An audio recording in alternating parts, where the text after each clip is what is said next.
Jeanette Nunez, Florida DM Director Kevin Guthrie, and our Department of Children and Family Secretary Siobhan Harris.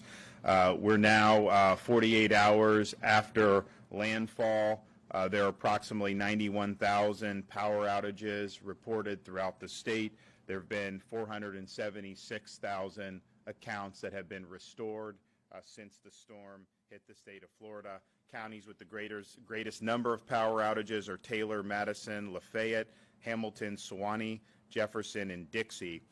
Duke Energy has reported that 95% of all of its customers will be restored by tonight in Alachua, Dixie, Gilchrist, Jefferson, Lafayette, Levy, and Suwannee. And then 95% of all Duke customers in Taylor and Columbia will be restored by Saturday, and 95% of all customers in Hamilton and Madison by Sunday night. This is also important. A lot of those counties have electrical co-ops. Duke Energy, though, does serve as the transmission partner for many of those Big Bend cooperatives. I know those electrical cooperatives have indicated that they are accepting mutual aid, and so that aid is available. The state has made sure that we have the resources we need to be able to surge the personnel to be able to do it. I mean, you look at a place like Madison County, major power outages, a lot of poles knocked down.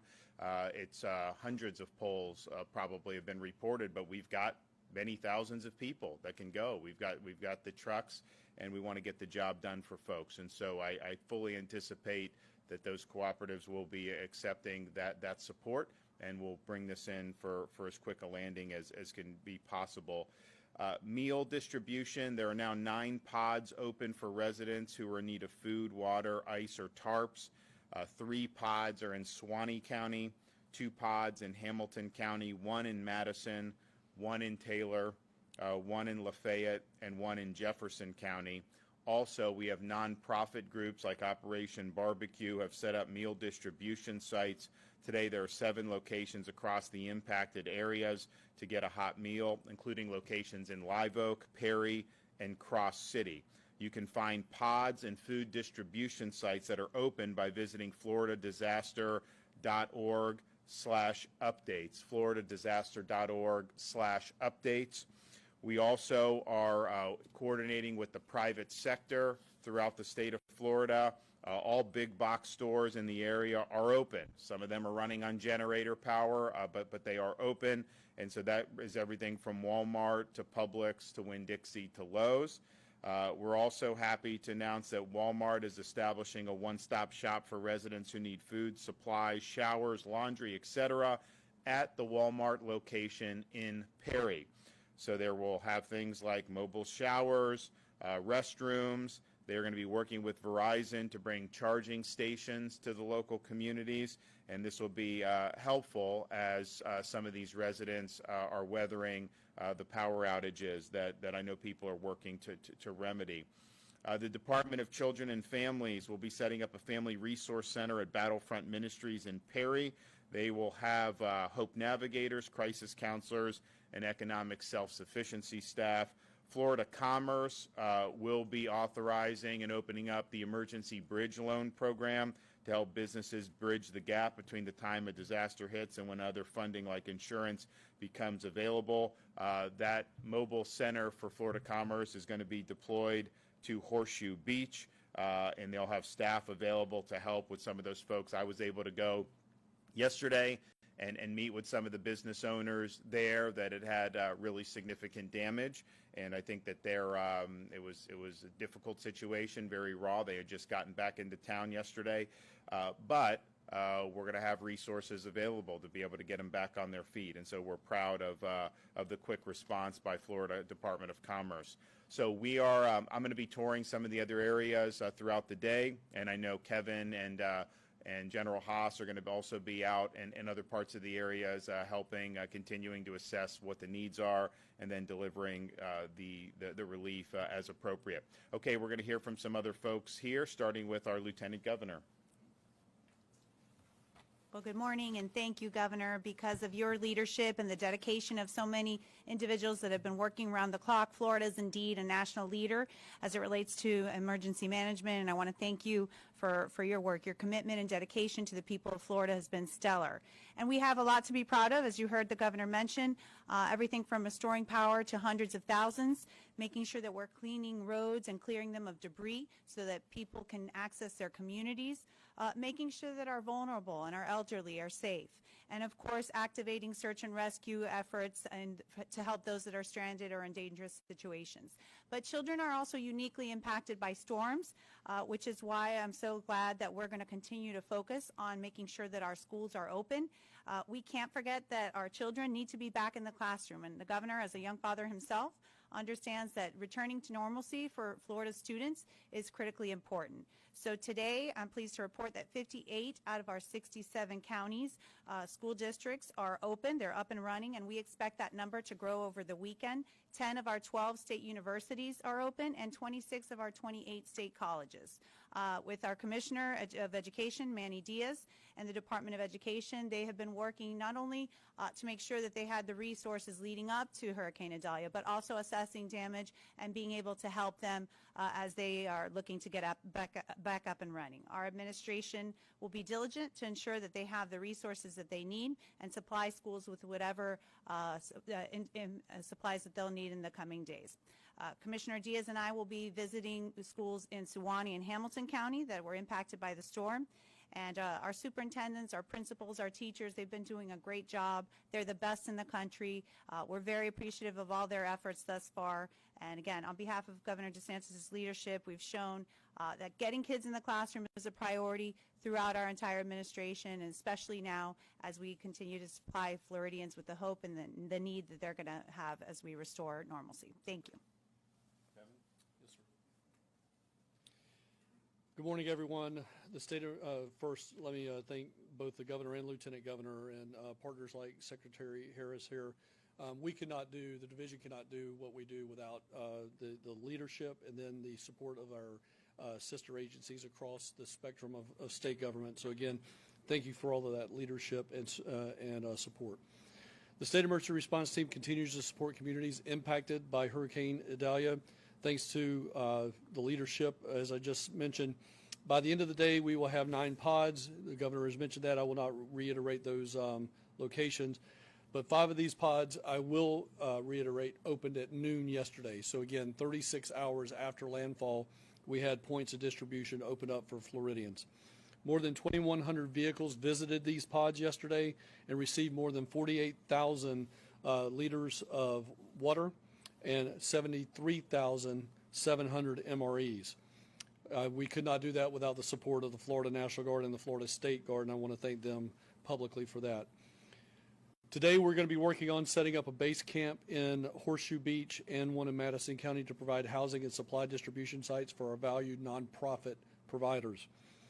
These nonprofits are going to be going in to assist with items like muck and guts and also, clearing up properties. Baptist Kitchens, Mercy Chefs, Operation Barbecue Relief, Catholic Charities, World Central Kitchen, and more are going to be all over the ground in the coming days preparing meals for impacted residents, and I thank them for their tireless efforts. The State Emergency Response Team is also working hard to address health and medical needs with contracted nursing staff supporting special needs shelters in Suwannee, Pinellas, Hernando, Marion, and Dixie counties. Our search and rescue efforts are nearly complete, and we've finalized operations in 15 counties and are continuing efforts in 3 counties, Madison, Suwannee, and Lafayette today. As search and rescue comes to a close very soon, we are immediately shifting into recovery efforts to get communities back on their feet as quickly as possible. Thanks to Governor DeSantis and our federal partners, we have secured a major disaster declaration for 7 counties, and we will be requesting additional counties be added to that major disaster declaration today. One last thing that I will mention under the governor's leadership yesterday, and again, I don't think people realize just how much of a leader and support we have in Governor DeSantis, but yesterday we were at Horseshoe Beach, and there was a couple of people that were post-disaster homeless. And I'm happy to announce that today we're going to move 5 trailers into Horseshoe Beach today. So again, it took months for us to get to that point after Hurricane Ian, and I'm happy to announce that within 48 hours, we're going to have travel trailers in that area for Horseshoe Beach, which is one of the most impacted. Governor, we couldn't do that without your leadership, and I appreciate your support. Thank you. Okay, Siobhan? Good morning, everyone. First, my thoughts and prayers are with those impacted by the storm.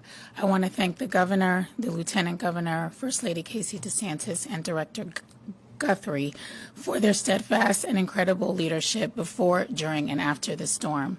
I also want to thank first responders, search teams, and the linemen for working around the clock.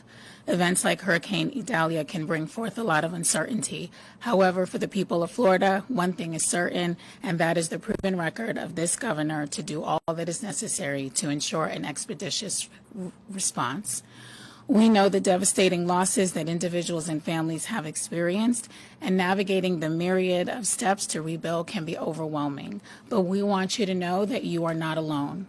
I'm pleased to announce, as the governor mentioned, 2 activities that will be instrumental in helping individuals with both their immediate needs and long-term planning.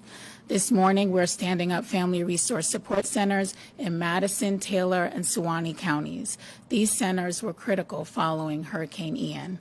Each site is staffed with skilled, compassionate teams, including Hope Navigators, crisis counselors, and other program experts who specialize in helping people through the recovery process. Hope Navigators play a pivotal role in the First Lady's Hope Florida program in helping people get back on their feet. We're grateful for the many partners who often co-locate at these centers or are willing to provide additional supplies and resources for those in need. The Taylor County FRSC is located at Battlefront Ministries, the one in Madison is located at the Bridge Church, and the one in Suwannee is located at our DCF office. For hours of operation and address information, please visit our website at www.myflfamilies.com. I'm also excited to announce a new component of the Hope Florida initiative, the Hope Bus, which will allow Hope Navigators to travel to areas where we know there's greater need. It will be useful in reaching populations that may have transportation challenges, as well as communities devastated by natural disasters. The Hope Bus will be accepting its first assignment, traveling to Madison County to bring extra supports to this area. The Hope Florida initiative has truly been transformational. Today's deployment is an exciting announcement and a testament to the First Lady's ongoing commitment to support families with critical resources. The people of Florida are fortunate to have the governor, the lieutenant governor, the First Lady, and so many others in their corner, and the department stands ready to do all that it can. Thank you. We have opened up the Florida Disaster Fund so people can go and make a contribution to floridadisasterfund.org. I know that there's been a significant amount of money that's been raised as part of that. So with Hurricane Ian, there was tens of millions of dollars distributed, but under the rules at that time, they had to go through basically charitable organizations, which was fine. I mean, we were able to partner when teachers were displaced. We were able to help the teachers through the local education charities. When the police and the firefighters, we went to support them. We did it through their local charitable arms, and so you were able to do it. Also provided resources to other groups who were rebuilding homes and doing things to help. So it was good, but the legislature has changed the structure of it so that and Kevin has set up a charity directly from the disaster fund, basically, that could go and help people directly, because there's so many different types of needs that someone may need something that one of these other established charities just may not be set up for. So that has still been pending for a while. IRS approval. FEMA Director Criswell did call the IRS, I think the IRS director, and asked if we could get this thing expedited. I mean, it will be approved eventually. It merits it. But that will be something, and especially if you look at some of these places that have been affected, like a Horseshoe Beach, Cedar Key, getting into Steinhatchee. These are, those are smaller coastal communities than maybe what we dealt with in Southwest Florida. The needs, I think, are maybe a little bit more unique. So it just gives us more flexibility to be able to respond as best as we can. And I think that there was a lot of damage that I saw in some of those areas. I mean, you'd see that water went up pretty high. I mean, it was 4 or 5 feet along the walls of these places. We saw a church, the Baptist church there in Horseshoe Beach was ruined. We met a lady who now we are going to have a trailer, but she was homeless because the water went up 4.5 feet in her home. And it's just not something that's going to require a lot of work to be able to get that to be habitable again. And so they need help in the interim. And so we launched the housing mission, first ever state to do this after Ian. FEMA had traditionally done it. They did do some of it too, but we wanted to get as quickly as possible, so we provided this. Now to have these trailers and have all this where we can get it a few days after the storm, that's never happened in the history of storm relief, not even close. But it's important that we have that option, particularly where these communities are, because there's not a lot of hotels that would be available. After Ian, a lot of the people that were displaced, a lot of them were staying in hotels because Southwest Florida, I mean, there's a bunch of hotels. It's just every other block you could probably find a hotel. Well, that's not necessarily the same in Taylor County or Dixie County or some of these places. So having that option, I think, is really, really good, and it just shows that we lean forward on these things to try to solve problems when those problems arise. Okay, we're going to be going out doing some more site visits today, and look forward to being able to report hopefully some more progress as the day and week goes on. Do you support the Biden administration's call for more money for the FEMA Disaster Relief Fund? They're looking for $4 billion more. How Washington handles all this stuff, I don't quite understand. I mean, in the state of Florida, we fund disasters ahead of time. So we have a fund that we created since I've been governor to be able to do this, because you hope you don't have them, but the reality is, I mean, these things just happen. So they just did a big budget deal and did not include that. They included a lot of money for a lot of other stuff. So hopefully, I trust our senators and congressmen, hopefully to be able to work it out in a good way. As governor, I'm going to be pulling whatever levers I can to be able to help folks. And so if that's the state, we're mobilizing all of our state assets. Private sector, we're leveraging that, and we will apply for whatever federal money is available. Talk about your reaction to having only part of your disaster request approved when, counties like Madison County, people are saying that the damage there is worse than what was expected. Madison was approved, though, wasn't it? No, sir, Madison. Okay, so what we anticipate, so we spoke with FEMA. We absolutely anticipate more counties being added. We are going to be asking for that. Same thing that happened with Ian. They added them. But certainly a county like Madison, I mean, they had 100% power loss. It's a county that has not necessarily faced these storms the way some of our other communities have. And so, yeah, I mean, they've got hard hits. So, but I think we're going to get that. I think that we will. Yep. What details can you share about the president's visit tomorrow? Do you plan on touring the damage with him? Do you guys plan to sit down and meet anywhere? I don't have details. We've been running through our paces and doing everything, and so I'm sure that they'll be working with Kevin's team about that. I mean, I will say just one thing that I did mention to him on the phone is where these communities, the hardest hit communities, it would be very disruptive to have the whole kind of security apparatus that goes, because there's only so many ways to get into these places. And so what we want to do is make sure that the power restoration continues, that the relief efforts continue, and that we don't have any interruption in that. And I know Kevin has relayed that, and I'm sure they'll be sensitive to that as well. We landed in Horseshoe Beach with a Black Hawk helicopter, and I mean, we were just in like a little sand field, like a sand dune almost. And there's only one way in and out of there, and so we want to make sure people are able to do that, and that the support continues unabated. All right, well, we will be back and have hopefully some more updates of some more progress today.